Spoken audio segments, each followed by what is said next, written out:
Hello, Tamara. Welcome back to the studio. Thank you, Elaine. Wonderful to be here with you. Hope you've had a lovely week. It's a beautiful day outside and it's nice to... There's a bit of spring in the air in Melbourne, isn't there? There is actually. I think tomorrow's going to be 20. Oh, lovely. That's warm for this time of year for here. Mind you, both of us are like rubbed up in our winter woolies today. But I'm, this is the Barbie vibes here happening. Oh, have you seen the movie? Not yet. Oh. Next week. Okay. Make sure you wear your pink top. Today's topic I've got for us to share with our listeners is around staff retention and how to retain great staff, something that can be quite challenging for all business owners. Definitely. Obviously, any business that's got any staff, whether they're part-time, full-time or casual, this is such a important topic and may or may not be sexy, but it's extremely relevant, and the cost of losing staff or employing the wrong staff is extremely expensive, and it's also taxing, I think, mentally.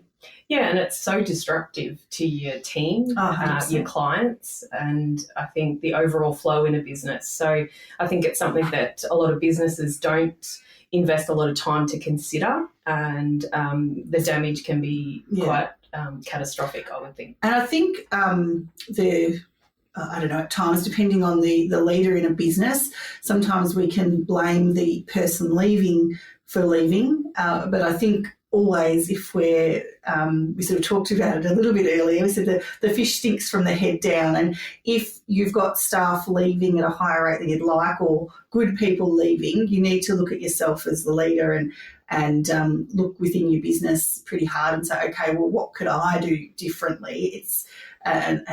Because if you're blaming the person or the people leaving, you've got no control. Whereas if you look at yourself and go, how can I do things differently within my business so that less good staff leave, then you've got a bit more control over your business. Yeah, absolutely agree. And look, it's no secret that there's a real shortage of quality staff around at the moment and has been for some time, but I think it's more today post-COVID. I know we bring up COVID all the time, but I think there is definitely a shift in the business sector around, where staff want to be and what's important to staff inside a business. And I think it's not just about the income. And their wage. It's not just about their wage, is it? Absolutely. And I think, a lot of businesses that do have a great culture and great leadership, they have a strong business and can become a business of attraction. Yeah, and absolutely. And when you say business of attraction, obviously in this case we're referring to staff and a business of attraction for staff, but I think that then it goes hand in hand down the track, business of attraction for clients as well. But if you're in a position where people want to actually come and work with you, you've got a great reputation in your industry as an employer of choice, it's going to be much easier for you to hire people. And I will say, when you're a brand new business and you don't really have a reputation as yet, unless you're a leader within your industry and people know you, it can be a little bit hard to build that reputation of employer of choice early. It does take sometimes a bit of time, but I think to actually be thinking about it, to put some thought into it, isn't it? And plan for what kind of business you want to be, what kind of leader you want to be, and what values and goals you have for your team, and obviously retaining a great team. And I think when you're then in that recruitment phase, you are recruiting and doing interviews, if you're excited and you've got a really clear vision for your business, you can be talking about that in the interview process. And that's obviously where it all starts. It's finding the right people, which is probably a topic for another day, but that's where it starts, is firstly getting people that suit your culture. Absolutely. And then once you bring them into the business, obviously setting the right sort of expectations for them. And we, again, a topic for another day, but the induction is also where that starts, is setting clear expectations and boundaries for your staff, for your new staff, so that they know what to expect, who to go to, so that they feel comfortable from day one. We used to have our office manager, operations manager, Tracy, do most of the induction with them, show them around, show them how to use everything, make people feel comfortable from day one. And we always send a bulk email or a message via WhatsApp to let everyone know so-and-so starting today, this is their role, this is where they've come from, please make them feel really welcome. So the staff were expecting a new face and they weren't like, oh, who are you? They're a bit more, oh, hi, nice to meet you, we heard you were starting. Like that all starts that first good impression, doesn't it? Yeah. I think too, I think businesses can do that wrong when, from the first impression on, day one, so many stories I've heard, someone started a new job and they haven't been prepared. They've not had a computer set up and, they've not had any induction. And I think that one person coming into your business and then going away at the end of that day, they could be going, oh, I'm a little bit deflated. I'm a little bit disappointed. Even in all the paperwork, having all that paperwork. Someone I know started a job recently, and there was no even request for pay details or anything like that. So I think having all the paperwork filled in, handed in before that person starts, so you've got their superannuation, their account, so they can get paid on time. They're all it's a little process, things, isn't it? Yeah. So having all that sort of set up, so it starts really positively, because if they suddenly get there's no computer, they don't get paid the same day everyone else does, just because it's sloppy, it's not a great impression. They're more likely to leave, within that first week or two, because they feel that the business is disorganised. Yeah, completely agree. And I think reflecting back on our years together in business, and that was 13 years of great business with great staff. Most of the time. Challenging times, obviously, as always. But during that period, we had 27 staff, I think it was. Well, 27 staff when we sold. Yeah, so we had obviously we had a lot more staff come through over that time. Yeah. But if I reflect back on the topic at hand, the retention side of things, of the 27 staff in the end that we had, 6 of them had been with us for 7 to 10 years. Followed by 5 that were between 2 to 6 years. Now, I'd have to say that they're pretty good stats for a small business around the retention. Would you agree? 100%. And I know from our corporate office that I think our sales staff around the country, so there was 1,000 offices within the group we were in, we had probably the highest average number of years that our sales staff had been within the business out of the country, from what I understand, all close to it, or definitely near the top there. So that, I think, is a real positive, something to be proud of. There can come challenges with that too, but I think overall it's the expense and the culture of the business. If you've got those experienced people that are in the business and they're the right people, that's important. Yes. That it's absolutely a real asset to your business, and the knowledge that those people have when you're training new people, the vibes that they help emit, and how the culture and how they take people under their wing and things like that. It's all, if done the right way, it's all very positive. So, yeah. So I'd love to share with our listeners, obviously those stats are fantastic and something I'm proud of as a you. I guess, why is it so important to look after your staff, and what do you think we did that was allowed us to be so successful? Because if I look back at my career, I think 4 years was one of my longest stints. And during the time we were together, I know that there were some discussions. People always come to you and think, oh, well, the grass is always greener on the other side. And we'd always have the conversation, well, what is that? What does that look like? And sometimes you can nip that in the bud. Other times you're going to lose your staff. But obviously evaluating why that they're looking to go or what's going on. And unfortunately, there's certainly other businesses that try and poach your staff and things like that. But I think what do you put it down to, our main, success around retaining the quality staff that we did for so long? Well, I think there's not one thing, it's a number of things, and you develop that over time. I think we put a lot of thought into retaining staff. I think it was something we thought about, and so I think if it's something that you think about, you plan for, you focus on, then you're going to have a better go. If it's not really on your radar, then then it's probably not going to happen. So for us, I think it was a number of things. Having a positive environment is obviously really important. So the culture of the business, and I know that when we had some staff thinking of leaving, other staff would come in. It wasn't even that we would need to have a discussion because someone had offered them more money, or it's usually someone had offered them more money. We would have another 1 or 2 staff members step in, even before we even knew about it, quite often say, hey, so-and-so, you realise that this is a great company to work. You know, it's not all about money, because we did pay fair and probably above award a lot of the time, but there was always someone paying more. So they would actually do our job for us.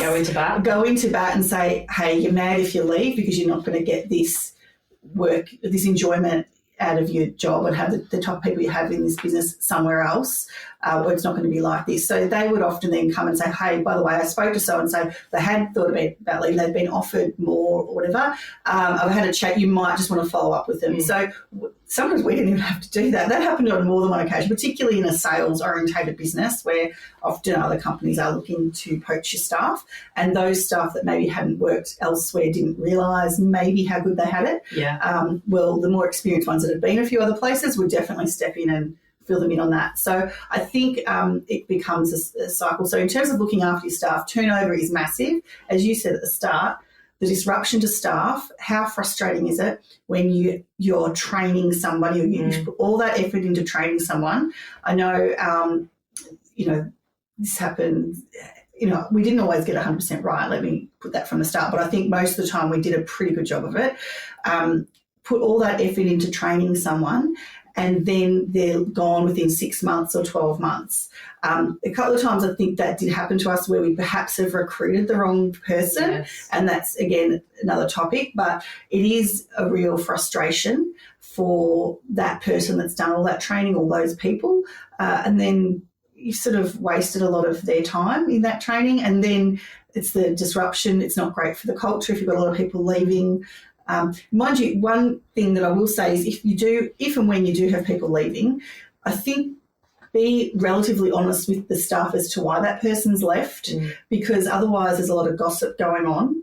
So if it's that, they wanted to take their career to the next level, or they're changing industries, or maybe they've gone to another company, but in the same industry, I think that's okay, but just let them know, because if you try and hide things or don't deal with it, I think that's not great either. It creates a bit of a culture where, we don't talk about that. Like, I think just be really upfront. They've left because they got poached from somewhere else. I wish them all the best with their, career. And often people go, they didn't quite fit in, or I can see why they left, or that's fine. Sometimes the grass is greener for that person, and sometimes it's not. But I think trying to hide the fact that they've left or not talk about it is not actually helpful.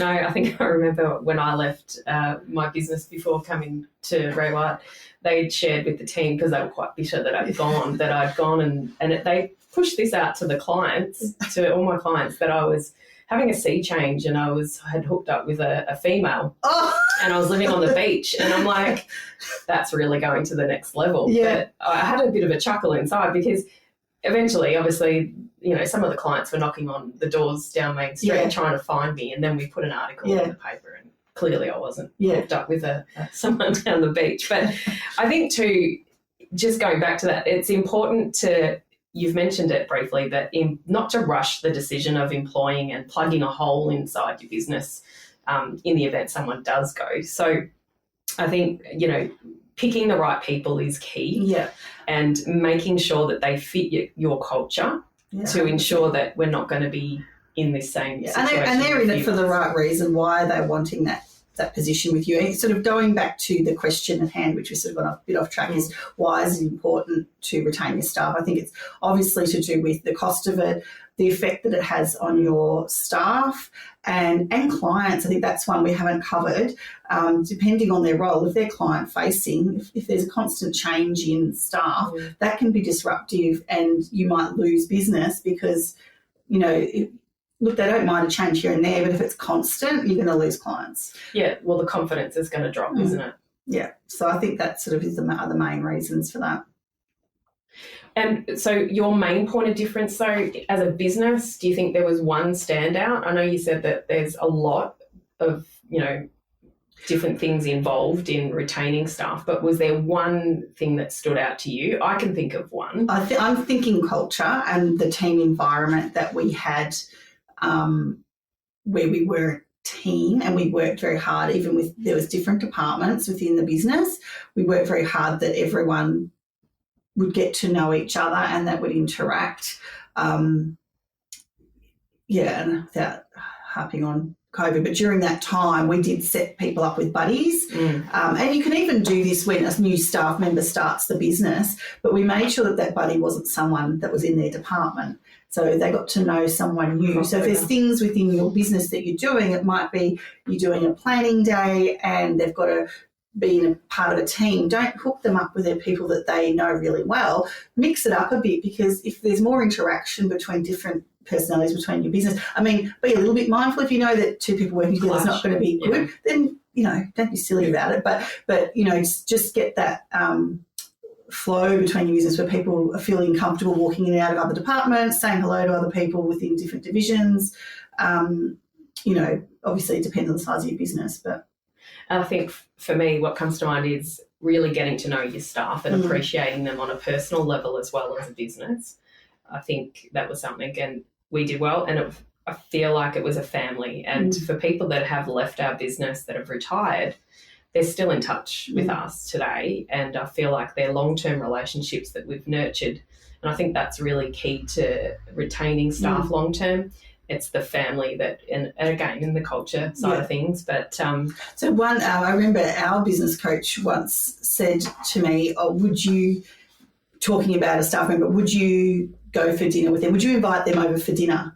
And it was a good test of, it doesn't mean that we were having our staff over for dinner all the time, because that wasn't happening, but, would you have them in your home? And if he was like, oh no, I don't trust them, or wouldn't feel comfortable or something icky about that person, that sounds terrible, but then it was kind of obvious they probably shouldn't be in our business. Yeah. It was just a different test, and that was the culture that we had. I'm not saying that needs to be the culture of every business, but people that wanted that family team environment thrived within that business environment. And it also meant that when there were difficult conversations to be had, because we, as you said, built such good relationships with them, it wasn't like they were always hearing negative. It might have still been a difficult conversation, but they knew that it was coming from the right place. We weren't just on them all the time. Yeah. And getting back to the retention side of things, it can be quite overwhelming for a business owner knowing that other businesses are trying to poach staff. This is something we did have challenges with. What advice would you give to a business owner out there that has or is struggling around keeping their staff and knowing that they're like other businesses in the area or are trying to poach them? Look, I think it probably happens in most industries, and if you've got really good people within your business and they've got a reputation, in that industry, then it's going to happen. I think certainly a simple one, pay them at least the award wage, but, there's certain more senior staff that are probably going to be paid above award. But in saying that, I also don't think that you should just focus your plan on paying them more than everyone else, because that's costly to a business, and it's more than just about one person. A business is about a team, and I think that is a dangerous, slippery slope to get down. If you're just increasing everyone's wages just to keep them, there needs to be more substance to your business than that. So I think paying fairly is important, but then also making sure that you, like you just said, you're building relationships with them. Would they get that assistance or that genuine care somewhere else? And that was a big thing for us. There was staff that went through personal stuff, and I know, there's got to be that line, but it does feed through. So we were there for our team when they needed us on a personal level, and we tried to be understanding. And we did say that family comes first, business is second, but family does come first, and their mental health and all those sort of things. So I think being genuinely understanding for staff that genuinely have some issues that they need to deal with, we would try and walk with them on that journey to some degree, rather than just saying, we'll leave that at the front door. Obviously, sometimes it's easier and you sometimes wish they'd leave things at the front door, but it's not necessarily going to work that way. I think too, when you are in like looking for staff and interviewing, quite often we'd have a few that we would desperately love to have outside our business. But then with that came almost a bit of arrogance, and the figures that they were wanting, I think as a leader, it's okay to say no to that. And we stood our ground a few times. And I think in the end, a couple of them, several months later, came back to us. And as a small business, we couldn't afford the figure that they were after, but I think in the end they knew that they wanted something more in a business. Yeah, 100%. And I think we had that experience quite a lot. Yeah, we had one person that we said no to because of that, and then she did come back a few months later. Yeah, there's at least one of those. But I think and because even though you would say to staff, talking about money with your colleagues is ideally not something you do, but they still are going to. So if you're paying someone ridiculously more than someone else, it's going to get out there, and that's going to cause a lot of problems in your business, particularly if they're doing the same sort of job. And so we're just going to go through a couple of tips, Tam, recommending all leaders and business owners should think about with staff retention. One that I think is vital is progression inside your business. Yeah. And letting them know or understanding their end goal or where they want to be. And I think career path. Yeah, career path. What it was that they were wanting to achieve, and we would certainly break it down sometimes in the next 6 to 12 months, and we would obviously work with them and help them achieve their goal, but not only in the business side of things, but in their personal life. So would you agree that? Yeah, absolutely. And I think and how that relates to their personal life, for example, it may be like there's one guy that came and worked for us. He was in a share house with a few mates, and then he came to work with us in sales. And over that time, he had goals. He said, I'm ready to get serious about my life and being an adult. And, during the time that he's with us, he ended up getting married, buying a house, buying an investment property, having a couple of kids, went on some overseas trips. So he completely, in that time, he turned around his life and sort of started to build a lifestyle for himself. And great story. Yeah. And I think understanding what they want to achieve and encouraging them and talking to them about those things, is important. And there might be a course that you see, why don't you go do that course if you're interested in that? Or, having that genuine care for them. And I think if you fake about it, that people get that. You need to be genuinely interested in your staff. And I believe if you're going to have that retention. I think as well, it's important to understand and tap in with them, see how they're tracking. Like 6 months later, you knew that was their goal, and make sure that you listen and you don't just push it aside. Because if they feel that you've not shown interest in where they want to be, as an example, we've had in real estate leasing consultants that have come on board and started, and they've done an outstanding job, and it's time for them to move to the next phase in the business. As inconvenient as that might be sometimes. Yeah, but otherwise, if you didn't do that, they're going to go. So, we had a lot of progression through the business, and, from leasing crossing over to marketing even, and, if I look reception to marketing to managing, being an office manager. Yeah. So that has happened over many years of, promoting, listening, training and moulding and helping them achieve their goals. So, and I think seeing that extra, if someone has that extra something in them, letting them know that you see that and, you're going to work with them to improve. And it might be that eventually they want to leave your business and do something else. That's okay too, but you're going to get them best out of them while they're there, and you're also going to probably get them to stay a little bit longer if you're working with them towards their end goal, even if that's not with your company. Yeah. And I think that's then really positive then when they do leave, because that's also adding to that positive culture within your business with the rest of your team. Absolutely. Work-life balance, I think this is something we did quite well. I think you mentioned it before, family comes first. We did support them and had great relationships with also their family members. Yes, that's a good point. We would often have family or awards nights every second one, so twice a year. That would include their family coming along, which was usually partners if they had a partner and kids if they had kids. and we do different things, and we go We've done bowling. so many things when I look back. Yeah. Like we even did family days at Hillsville Sanctuary, Yeah. which, you know, we got face painters and, you Yeah. know, we really looked after the kids and made it a family event. We did the bowling. We've done, not that I'd like to mention it, but go-karting. Several injuries after that. But we tried to mix it up and we did have a lot of fun. And I think that was where it was a family. And I think when it came time, if ever people wanted to consider other businesses or moving on, that probably would have come into play. 100%. Well, and I think more so, and this done by design, if someone's thinking of leaving their partner, saying, do you really want to do that? There's such a great company. They know who we are. We know their kids.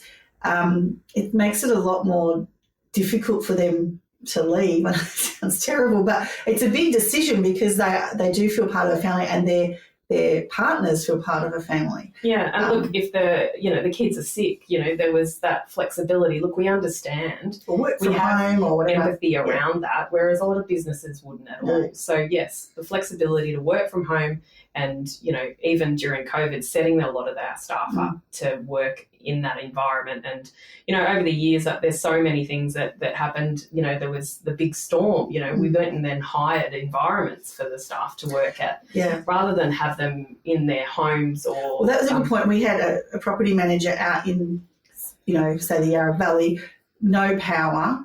She was sitting in her car. She was sitting in a car charging her laptop so she continued to work, and then there was people complaining, tenants complaining because they didn't have stuff, but meanwhile neither this girl, and she was trying to work on the side of the road.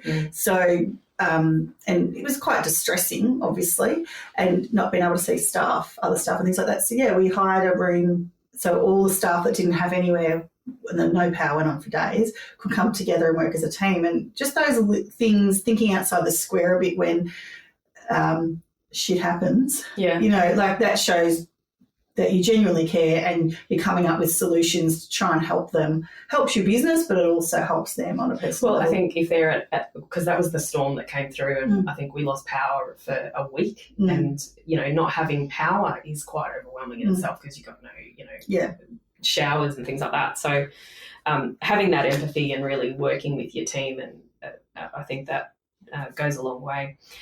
Interacting well with your staff and family, we've touched on that. Work functions, I think rewarding is the only thing I'd like to mention there is if they're doing great work, it doesn't have to be a monetary, it could be a card.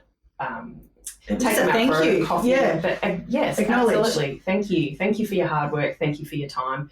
A lot of business owners ignore and don't even think about the thank you. Yeah, 100%. And I feel we're talking a bit about this on our boot camp today when it comes to when you need to discipline a staff member. It doesn't really work so well if you haven't been praising them. So as a leader in a business, any opportunity you can find to praise, congratulate, reward a staff member is really important, because when it comes the time to have to pull them up on something, it's going to be a lot better accepted if you've, been, saying what a great job they've done in all these other areas. And it's not just that you're always going to them, you've done this wrong, you've done this wrong, you've done this wrong, and that's the only time you ever go and talk to them. You've got to spend the time. And it was interesting because even within our business, sometimes staff, sales staff would employ assistants, and they found it frustrating that they had to manage them and spend time getting to know them and, I don't know, just working. They felt that really they should train them once and then they're done and off they go. And that doesn't work. No, and you can't set and forget. So the next one, open communication, like really clear communication. You need to have that. And I think if staff have that, they're going to stay long-term in your business. Whereas if they're left hanging or, not knowing. Or not knowing how they're going even. Yeah, but even having a clear direction on what's expected or the goals that they're looking to meet, but absolutely how they're tracking. So... And I think we communicated a number of different ways, and I think everyone's different the way they like to receive and see information, but we did a few different ways. I can just maybe talk about that for a second. So one of the things that I did for many years, probably, I don't know, 11 years or something, was a weekly email on a Friday, every Friday, pretty much without fail, unless I was on holidays. And then when you come on board, you did it if I wasn't able to. We would send an email to the team. It would probably take me realistically between 30 minutes, an hour to write, and closer to an hour. But I would speak to different leaders within the business, or just what I'd seen. Elaine would obviously give me some feedback as well. And I would just talk about the week that was. In fact, it was called The Week That Was at RWC, which is Ray Croydon. And I do miss that. Yeah. And I would talk about all the little things that were going on people's, happening. And it might be having a baby, or it might be that they had received a fantastic review from somebody that had come through an open home, or it could be anything. It could be, we could be having a dig at someone in a funny way that wasn't going to offend them, don't worry. It was a bit humorous at times. Or patting them on the back for sending KFC to one of the staff during lockdown. So the important thing about this was it was a slightly bigger team, it wasn't massive, but, still 27 staff. They wouldn't always know what's going on in each other's lives. So for them to know that Narelle had sent Dennis KFC and he was obsessed by it, during lockdown, a day he was, having a bit of a bad day, the staff loved it, and, they got to interact with it and become a joke, and, so those sort of things, it created that community within the business, even though if we hadn't put that in there, probably only 2 or 3 people would have known in the business. So it's things like that, and also great for recognising staff when they've done something well. Completely agree. Because they feel like that doesn't cost anything. They're like, oh, that's lovely. And then we'd often get little thank you emails back. I love that. Oh, thanks so much I appreciate that, for acknowledging and mentioning that. And you know what, I think some of the staff actually look forward to a Friday, and they'd go there and they'd scan through the email to see, have I been mentioned this week? Yeah. So no, hats off to you. I think that was definitely key. And I think it was something that the staff embraced and loved. Yeah, and I think so that was one sort of thing. So having something to kind of make a community, I guess it's a bit like, I don't know, you have Facebook groups. And we had a Facebook group that was more so during lockdown, but some businesses might do that. So we had a closed Facebook group. We had a WhatsApp group. That took me a little while to come up with that one, but WhatsApp's really good for groups. Yes. And then we had a few subgroups as well. So if we had something sort of urgent or that needed to be communicated quickly, we found that the WhatsApp was much better than an email. Yeah. I know I can be a little bit hopeless with emails. You think? But WhatsApp, like if I'm on I'll just see that, go, okay, so that would be a great way to make sure everyone sort of saw it. And also what you did introduce is when you list a new property, whether it's a sale or a rental, that you did put it in the chat. That was a bit of a non-negotiable that we wanted. And then it allowed everyone to say, oh, congratulations, well done. So it was a team, cheering on when there was wins. Yeah, and I think we did have to have some rules, because we didn't allow that in the main group, because otherwise you'd have 20 staff saying well done. But in the subgroups, we'd often have those sort of more chats. So you might need to put some rules around some of these group chats, just so that, because if you're getting ding, ding, ding, ding, ding, that will annoy notifications. But I think that's a really good way. Obviously email, I'm trying to think what else. And then we would have our team meetings. So like in terms of communicating with the staff, one-on-ones. There was lots of different ways that we communicated. Again, we didn't always get things perfect, but there were a number of different opportunities. You would have your one-on-one chats with the property management team every week. Yes. I'll do monthly with the sales team individually, as well as, all the other things that we did as groups. So during those times, you also had the opportunity to tell when a staff member is a little bit off, and that can lead into obviously an open discussion with them, might be over a coffee, and understanding where they're at, and you get a quick indication that, okay, we're probably looking down the path of this person looking to leave. Some of them you might want to work with and keep, others you might go, okay, that's okay, we can see that you've outgrown where you are here, we've got nothing further to offer, whatever it is. But when it does come time that a staff member does leave, I think one of the things that a lot of businesses may or may not, I'm tipping a lot don't, is to conduct an exit interview. And I think these are really important opportunities for business owners to then look inside the business and say, right, what worked, what didn't, where did we go wrong, what could we have improved, but also allowing you as a business to end on a good note with the staff. Yeah, that's important. And wish them all the very best. And it might be just that they need another challenge and they're just heading in a completely different direction, and that's totally okay. So I think the exit interviews are a must, in my opinion, and you can certainly discover or uncover a lot of... and I think that can be done in a more formal way or a less formal way. We probably did them less formally generally, but you could, depending on your leadership style, you could be a bit more formal and have certain set questions, and if it's a bigger organisation, whereas we would often take them for a coffee and have a chat. Yes. What do you do, But during those opportunities, you might find out things that you weren't even aware of.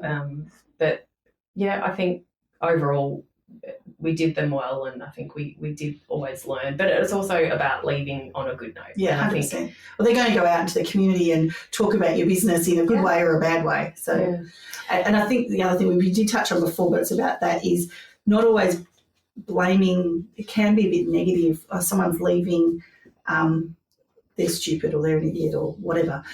Whereas if there has been some issues, look internally. Is there a bigger issue here that you need to deal with? How can we prevent that from happening next time if they're a good person or that someone else feels that same way? Yes. And making some changes if need be within a business. And that might be that you've got a rotten egg in the business that's causing a lot of issues that you need to upskill or do some leadership training with, or move out. Yeah. But I think a good leader would be across everything inside the business and know if there's a good egg or a bad egg. Yeah, I know, but it doesn't make it easier to move them on, because they might earn a lot of money for your business, or they might be a long-term staff member, have relationships with clients. So it doesn't mean it's easy, even when you know that they're not great. But we do talk we talk actually a lot about that in our leadership session in our boot camp. So if you're interested in that side of things and learning a bit more about that, good place to start. I think so. Well, I think that's all we've got for today in relation to retention. Have I missed anything, Tamara? No, I think, there's, it's a big thing, and I think we've covered off on some of the major points. And if you've got any other questions, feel free to send us an email or a message, and we're happy to come back to you. But it's definitely a really important topic with any business that either has staff or thinking of starting to recruit a team. Yeah, absolutely. And I'd also encourage our listeners to share any topics that they would like us to investigate or talk through, or any guests. So feel free to drop us a line. We'd certainly love some feedback as well on how you're finding our podcast sessions. Yeah. And if you're interested in doing our boot camp at all, we've actually got a new domain address. It's businessbydesignduo.com.au/bootcamp for our bootcamp waitlist. So you can go on there, and then we'll just let you know about that when we're about to launch the new one. Excellent. Lovely to be with you again, Tamara. Have a fabulous day. Yes, you Thanks too. to our listeners. Thank you. Bye. Thank you for tuning in, and congratulations on getting to the end. If you loved this episode, why don't you hit the subscribe button, share this podcast with a friend, and leave a review. Reviews and referrals are the best way to help a small business. If you are interested in downloading any of our free business resources, go to businessbydesignduo.com.au and click on the Business Resources tab. We're Elaine and Tamara, and we can't wait to have you back for our next episode. You can connect with us on socials, Business by Design Duo, or go to our website, businessbydesignduo.com.au. Have an amazing day.